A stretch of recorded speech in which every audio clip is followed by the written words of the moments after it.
창세기 41장 37절부터 52절까지 함께 합독하겠습니다.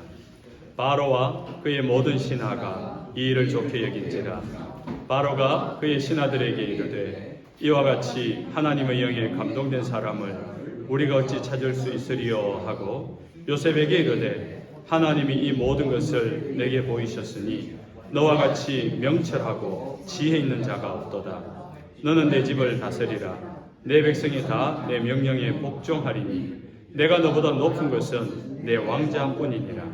바로가 또 요셉에게 이르되 내가 너를 애굽 온 땅의 총리가 되게 하노라 하고 자기의 인장 반지를 빼어 요셉의 손에 끼우고 그에게 세마포옷을 입히고 금사슬을 목에 걸고 자기에게 있는 버금 수레에 그를 태우매 무리가 그의 앞에 소리 지르기를 엎드리라 하더라.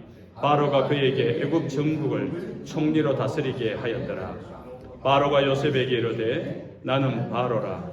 애굽 온 땅에서 내 허락이 없이는 수족을 놀릴 자가 없으리라 하고 그가 요셉의 이름을 사브낫바네아라 하고 또 온의 제사장 보디베라의 딸 아스낫을 그에게 주어 아내로 삼게 하니라. 요셉이 나가 애굽 온 땅을 순찰하니라. 요셉이 애굽 왕 바로 앞에 설 때에 30세라. 그가 바로 앞을 떠나 애굽 온 땅을 순찰하니 7배 풍년에 토지 소출이 심히 많은지라. 요셉 애굽 땅에 있는 그 7년 곡물을 거두어 각 성에 저장하되 각 성읍 주위의 밭의 곡물을 그 성읍 중에 쌓아두매 쌓아둔 곡식이 바다 모래같이 심히 많아 세기를 거쳤으니 그 수가 한이 없음이었더라. 흉년이 들기 전에 요셉에게 두 아들이 나되 곧 온의 제사장 보디베라의 딸 아스낫이 그에게서 낳은 자라. 요셉이 그의 장남의 이름을 므낫세라 하였으니 하나님이 내게 내 모든 고난과 내 아버지의 온 집 일을 잊어버리게 하셨다 하며 차남의 이름을 에브라임이라 하였으니 하나님이 나를 내가 수고한 땅에서 번성하게 하셨다 함이었더라. 아멘. 하나님이 아브라함을 부르셔서 너는 복이 되라고 말씀하셨죠. 그럼 복이 된다는 게 무슨 뜻이냐? 는 곧 하나님이 아브라함을 통하여 믿음의 조상을 되게 하셨고 또 아브라함을 통하여 하나님의 나라가 이루어지게 하셨습니다. 신약의 첫 번째 메시지도 바로 이 하나님의 나라였습니다. 마가복음 1장 15절에 때가 찼고 하나님의 나라가 가까이 왔으니 회개하고 복음을 믿으라라고 선포합니다. 세상 나라와 하나님의 나라로 크게 양분되고 구분이 됩니다. 세상 나라는 죄로 타락한 인류가 중심이 되어서 문명을 발달시킵니다. 많은 것들을 소유하고 또 누구보다 힘을 가지든지 돈을 가지든지 명예를 가지든지 명성을 가지든지 많이 가지는 것이 성공이라고 정의를 합니다. 그리고 그렇게 성공할 때 사람은 행복할 것이다 라고 생각하면서 지금 이 세상은 경쟁하듯이 그 성공을 향하여 달려가고 있다고 해도 과언이 아닐 것입니다. 그것이 세상 나라의 특징입니다. 사람이 중심이 되어서 성공을 움켜쥐려고 하는 그 구조를 가진 것이 세상 나라의 특징입니다. 그러나 하나님 나라는 주체가 다릅니다. 하나님이 주인이고 주체가 되어서 하나님의 뜻으로 운영되는 것이 하나님 나라입니다. 유한한 피조물인 인간이 무한한 창조주 하나님의 계획을 알게 되고 또 그분의 계획에 동참하게 될 때에 그때 비로소 알게 되는 것이 하나 있는데 하나님의 나라입니다. 그렇게 하나님 나라를 알게 되고 소유하게 되고 또 살아가게 될 때 하나님 나라를 살아가는 사람은 그때 행복을 알게 되는 것입니다. 여러분 세상 나라와 하나님 나라의 차이를 아시겠습니까? 행복을 알고 행복을 느끼는 포인트가 달라요. 세상은 성공을 해야지 행복할 것이라 라고 생각하면서 어떤 사람은 돈을 많이 모아야 행복이다. 높은 자리에 가야지 행복이다. 내가 원하는 걸 이루어야지 행복이다. 그것이 성공이고 행복이다 라고 하기 때문에 자기 몸이 상하도록 그 성공을 향해서 달려가고 있습니다. 그러나 하나님의 나라는 그렇게 가져야만 되는 것이 아니라고 합니다. 세상 나라와 하나님 나라의 차이점이 무엇인지 아십니까? 그럼 세상 나라의 행복과 성공이라는 것은 소수, 아주 극소수만 누리게 되는 거겠죠. 소수만의 사람들이 누구보다 높은 자리, 누구보다 많은 것을 가지고 누리는 것, 지금 이 세상의 모습 아닙니까? 여러분은 가진 자입니까? 여러분은 올라선 자입니까? 사실 우리는 일반적인 서민적 삶을 살기 때문에 가져야 될 사람이고 올라가야 될 사람이잖아요. 물론 그 목적이 있기 때문에 오늘 열심히 사는 이유가 되는데, 그러면 가지지 못하고 성공하지 못하면 행복하지 못한 것입니까? 안타깝게도 그렇게 생각하고 그렇게 살아가는 사람들이 이 세상에는 많습니다. 그런데 가지지 못해도, 올라가지 못해도, 합격하지 못해도 행복을 누리며 사는 사람들이 있습니다. 하나님 나라를 사는 사람들입니다. 암이 생겼는데 감사합니다 주님, 그렇게 감사헌금하며 기도하는 사람을 교회에서는 종종 봅니다. 실패했는데 감사합니다. 오늘 우리가 불렀던 감사라는 찬양을 지었던 그 송경민 씨의 고백도 보면은 그 고백이 그냥 생각에서 나온 건 아닐 거예요. 실패하고 좌절하고 힘들었을 때 지나보니까 그것이 하나님의 은혜였더라, 그런 간증을 하더라고요. 가지지 못해도 행복할 수 있는 비결, 성공하지 못해도 행복할 수 있는 비결, 불치병이 생겨도 감사합니다 할 수 있는 것, 하나님 나라를 살아가는 자인 것입니다. 하나님의 백성이 이 땅을 살되 이 땅에서 누리는 복이 있습니다. 오늘 본문에 나타나는 요셉의 삶 가운데 이 요셉이 받았던, 하나님께 받아 누렸던 복이 세 가지로 나타납니다. 요셉이 받았던 첫 번째 복이 있는데 그거는 존귀함의 복입니다.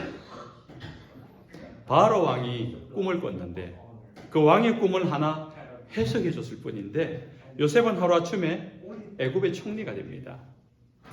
하루아침에 죄수의 신분에서 왕의 위치로 동등할 정도로, 오늘 본문에서는 버금수레라고 하는데, 버금간다는 것은 거의 영어로 하면 입은 정도 아니겠습니까? 거의 같을 정도로 그런 지위에 올랐다는 것입니다. 40절 이하 이렇게 성경은 말합니다. 너는 내 집을 다스리라. 내 백성이 다 내 명령에 복종하리니 자기의 인장반지를 빼어 요셉의 손에 끼우고 버금수레에 그를 태우매. 바로 왕의 이 파격적인 결정은 결코 우연하게 일어난 일이 아니었습니다. 그만큼 이 바로 왕이 꾼 꿈은 국가적인 재난, 국가적인 위기를 초래하는 순간이었고, 그것을 해석하지 못하면은 국가적인 재앙이 올 수도 있는 일이었던 국가적인 위기 순간에 이 요셉이 해결했던 겁니다. 그런데 요셉이 해결한 것이 아니라 요셉 말고는 애굽 땅 안에 그 누구도, 박사도 불렀고 점성술자도 불렀고 온갖 현자들을 불렀지만은 그 꿈을 해석하지 못하고 대안을 내놓지 못했지 않습니까?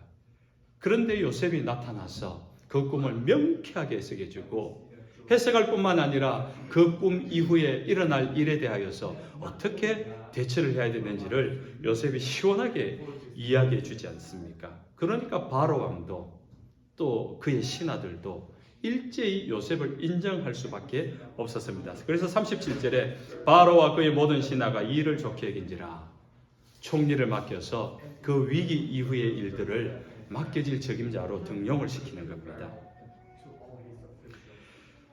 요셉은 지난 13년 동안 누명과 모함과 억울한 일을 당했습니다.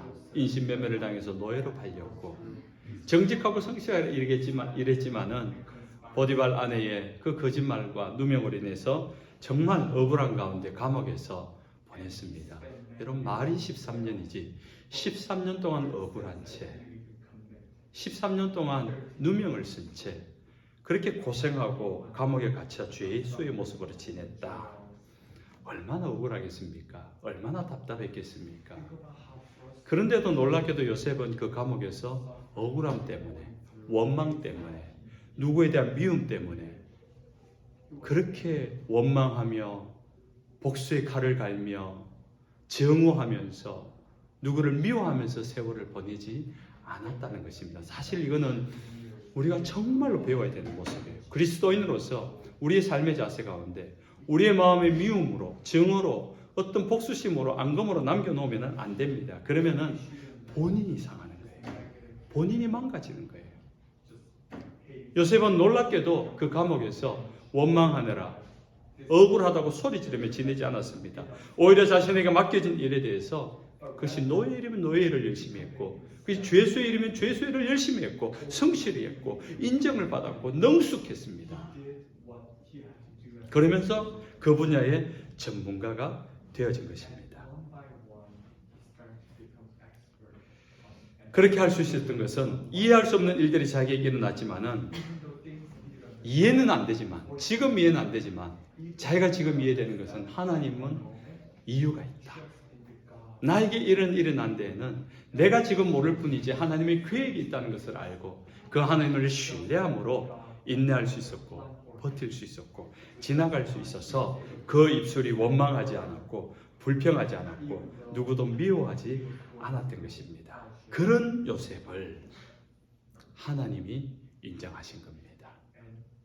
그래서 하나님의 때가 되었을 때 하나님이 요셉을 존귀하게 높여주는 겁니다. 만약에 요셉이 감옥에 갇히지 않고 열심히 사시를 치고 고시를 쳐가지고 공무원 등용이 돼가지고 애굽의 공무원이 되었다. 국무총리까지 오를 확률이 얼마나 있겠습니까? 13년 감옥 생활했지만 하루아침에 국무총리로 초고속 승진하는 것은 불가능한 일입니다. 하나님이 하신 일입니다. 하나님께서 존귀하게 여긴 자가 있습니다. 우리는 세상에서 존귀한 자가 되기 위하여서 열심히 공부합니다. 세상에서 오히려 업신여김 받기보다는 오히려 존경받기 위하여서 조금 더 가지려고 노력합니다. 그건 세상의 방법이고요. 그러나 하나님의 나라에서 하나님이 인정하시고 하나님이 존귀하게 높여주는 사람이 있습니다. 그 사람이 누구입니까? 오늘 요셉과 같이 하나님으로 인하여서 하나님을 위하여서 낮아질 줄 아는 사람입니다. 하나님을 신뢰하면서 자신의 삶을 인내하며 오늘을 지나갈 줄 아는 사람입니다. 하나님을 생각하고 하나님을 바라보고 하나님을 위하여서 오늘을 인내하며 낮아지고 겸손해지고 또 용납해주는 그 사람을 하나님께서 존귀하게 여기시는 겁니다. 요셉이 받은 두 번째 복이 있는데 그것은 가정의 복입니다. 요셉은 애굽에서 므낫세와 에브라임 두 아들을 낳습니다. 가족이 생긴 건데요. 자식을 낳고 나서 요셉의 고백이 특별합니다. 51절 므낫세를 낳고 나서 하나님이 내 모든 고난과 내 아버지의 온 집 일을 잊어버리게 하셨다. 52절 에브라임을 낳고는 하나님이 나를 수고한 땅에서 번성하게 하셨다라고 이야기합니다. 므낫세를 낳고 내 모든 고난과 내 아버지의 온 집 일을 잊어버리게 하셨다. 이 말을 하는 것은 지금 요셉이 살아온 지나온 세월들이 그 13년 동안에 인신매매되고 노예 생활하고 감옥에 갇혀 있었던 것이 고난이었다는 거죠. 여러분 하나님을 잘 믿는다고 내가 지금 기도하면서 버티면서 인내하면서 비록 원망하지 않고 불평하지 않는다 해서 고난이 아닌 건 아니에요. 고난은 고난이에요. 힘든 건 힘든 거예요. 그게 보통 사람의 모습입니다. 요셉에게도 그것은 고난의 일, 힘들다는 거죠. 너무너무 힘들고 아픈 일이었다는 거죠. 상처가 되는 일이었다는 거죠. 그러면서 내 아버지의 온 집일을 잊어버리게 했다. 무슨 사건입니까? 자기의 형제들에게 배신당해서 인신매매 당한 그 일은 정말 이건 잊을 수 없는 상처 아닙니까? 그런데 그런 일들 정말 잊고 싶은데 잊혀지지 않는 상처가 된 그런 일들이 있잖아요. 여러분 인생도 돌아보면은 정말 내 인생 가운데 잊지 못할 상처가 있습니다. 그럴 적이 있을 겁니다. 혹시 그런 상처를 지금까지 안고 계신 분이 있고 그래서 누군가 원망이 되는 분이 있다면 오늘 이 말씀을 잘 들으세요. 그런 요셉에게 그런 아픔과 상처과 고난을 가졌다는 것을 알고 있는 하나님이 요셉에게 위로하고 해결해 주는데 그 원수를 그 잘못된 것을 어떻게 해결해 준 것이 아니라 요셉에게 가정을 주었다는 거예요.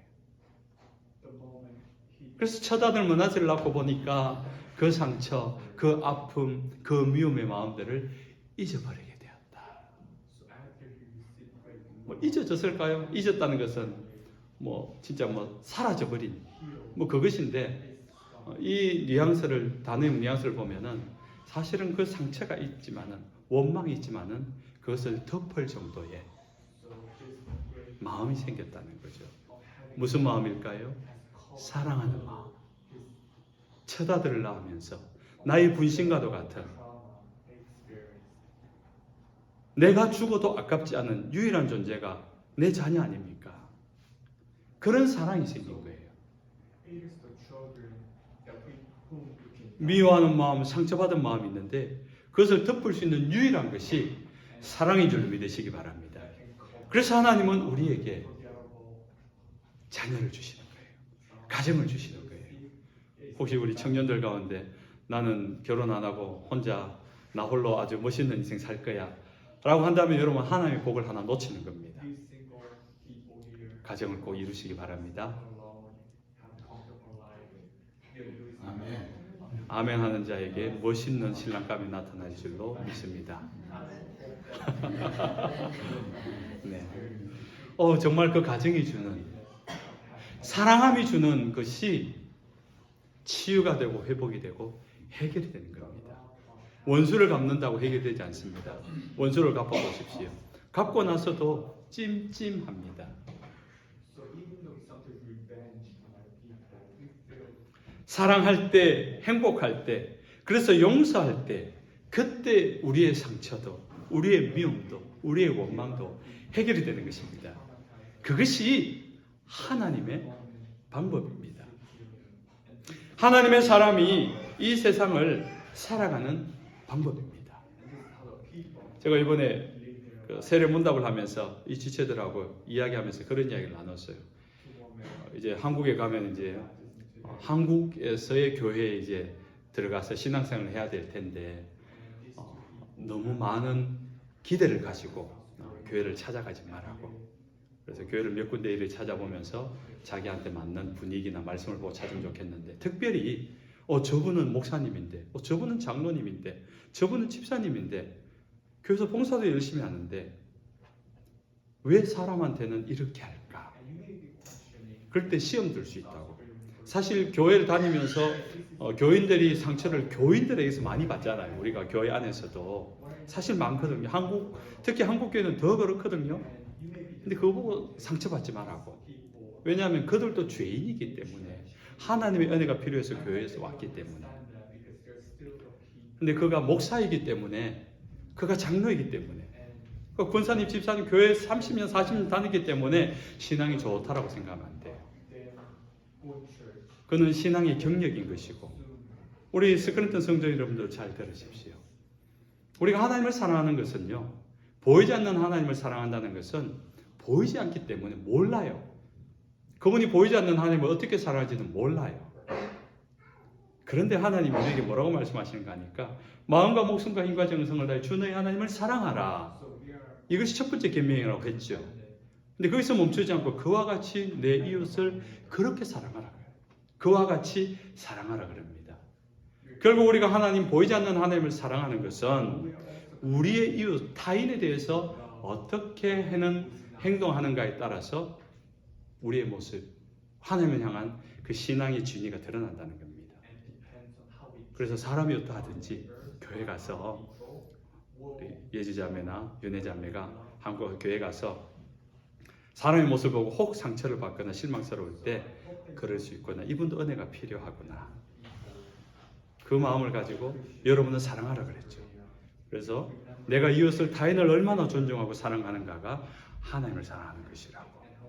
우리 서클랜드 성도들도 그 삶의 모습을 가졌으면 좋겠습니다. 그것이 계명을 이루는 일인 줄 믿습니다.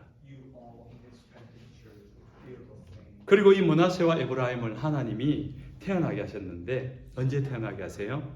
7년 흉년이 있을 때예요. 그 말은 다시 말해서 7년 흉년 고난의 시간이 시작되기 전에 주셨다는 겁니다. 이것이 큰 은혜인 이유가 무엇입니까? 사랑하는 가족을 주셔서 사랑할 수 있는 공동체가 있으니까 서로가 힘이 되고 격려가 되는 그 사랑하는 존재가 있으니까 그런 존재만 있다면 어떤 고난이 와도 이겨낼 수 있다는 거죠. 그래서 하나님이 7년 고난이 시작되기 전에 먼저 사랑하는 가족을 주신 겁니다. 오늘 집으로 돌아가시거든 여러분 가족들에게 사랑한다. 또 나이가 오늘 버틸 수 있는 힘을 주어서 고맙다. 그렇게 한번 고백하시고 안아주시기 바랍니다. 우리 학생들은 오늘 부모님한테 꼭 전화 한 번씩 하시고 엄마 고마워, 아빠 고마워, 사랑해, 그렇게 한번 고백하기 바랍니다. 요셉이 세 번째 누린 복이 있는데 사명의 복입니다. 요셉은 하나님께 받은 은혜와 사명을 성실하게 사용했습니다. 45절과 46절에 반복되는 내용이 있는데 요셉이 나가 애굽 온 땅을 순찰했다라고 말합니다. 같은 내용이 두 번 반복돼요. 그 말은 무슨 말입니까? 반드시 그렇게 했다는 겁니다. 총리가 되자마자 이제 애굽 전역을 돌아보면서 땅 농사 짓는 땅이 얼마일 것이며 각 지방마다 곡물 창고 저장 양이 얼마나 될 것이며 각 도마다 이렇게 수량을 계산해 가지고 예측해 가지고 7년 동안 모으면 얼마나 될 것이며 7년 후 고난이 왔을 때 흉년이 왔을 때 이걸 어떻게 보관할 것인가 이걸 실사를 하러 나간 거죠. 그런데 총리입니다.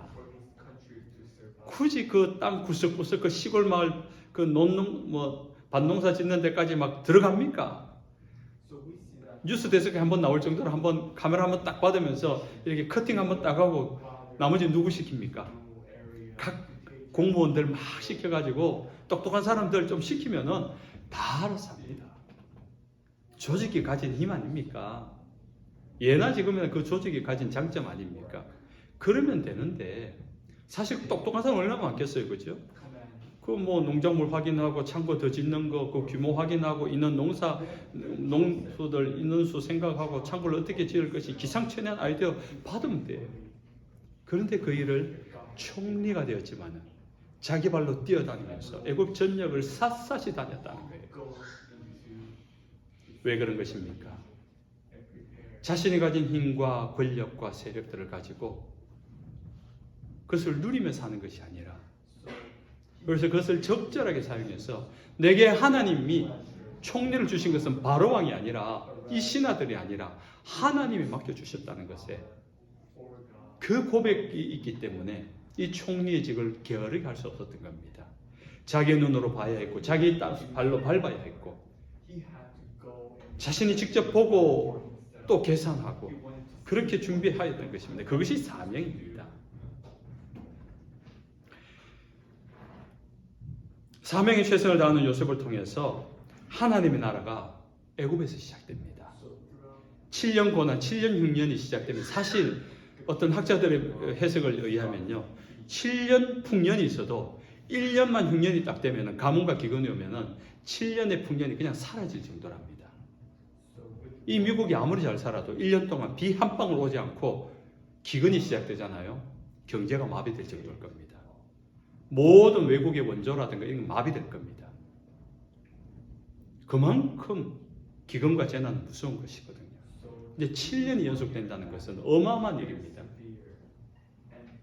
그런데 이 고난과 이 위기와 이 재난이 오히려 요셉이 총리의 일을 지혜롭게 정말로 최선을 다해서 잘했기 때문에 오히려 애굽은 그 7년의 흉년의 기간, 재난의 기간 동안에 인근 지역 도시 나라들에서 가장 강국이 되어집니다.